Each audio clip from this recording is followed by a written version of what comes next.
Okay, up first is habit number 3, understanding your negative communication patterns. So notice that this habit is not titled, learn how to communicate so you don't fight. When two people have so much invested in one another and are being vulnerable with each other so often, having the goal of never arguing would be totally unrealistic. And also notice that this habit is now called, understand how to communicate better. Many couples come to us asking us for help to help them communicate better. Yes. But what does that even mean? For us, it's a vague concept that needs to be broken down into more tangible parts. It's more helpful that way. An essential aspect of navigating conflict is noticing the patterns of negative communication that pop up again and again, like Groundhog Day all over again. We teach them how to name these patterns and then unpack the emotions involved so they can remove themselves from this perpetual cycle that seems to pop up when emotions get heightened. Mm-hmm. And the other key part in navigating conflict involves simply not ignoring things. Mm-hmm. We believe that it's important for partners to agree to discuss difficult topics on purpose so they can better understand and love each other. Mm. And of course, when you bring up difficult topics with your partner, at times emotion will run high and you will argue and fight. There's no way of getting around that.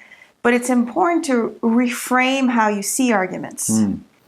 We have learned in our own marriage that as stressful and difficult as arguments can be, there are also opportunities to learn about our negative communication patterns, work through them, and eventually build more depth in our relationship every time we do that. Mm-hmm.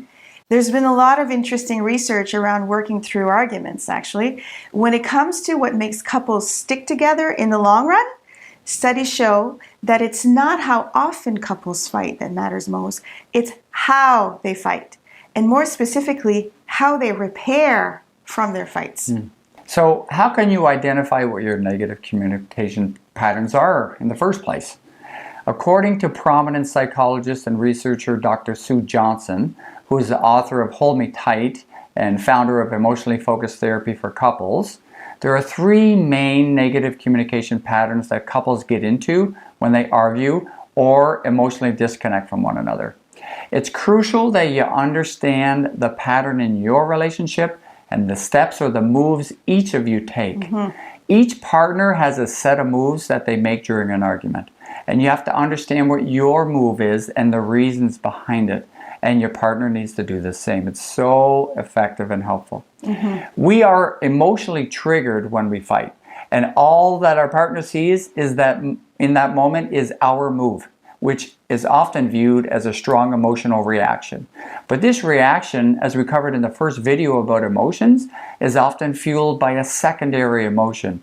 But it's important that we get ourselves in touch with our core primary emotions, the underlying softer feeling or fear that triggered our reaction in the first place. Mm-hmm. If we stay in a secondary emotional state, it will loop us into a spiral of the 3 possible negative interactions with our partner. And these are what Dr. Sue refers to as find the bad guy or attack. Number 2, demand defend or pursue withdraw.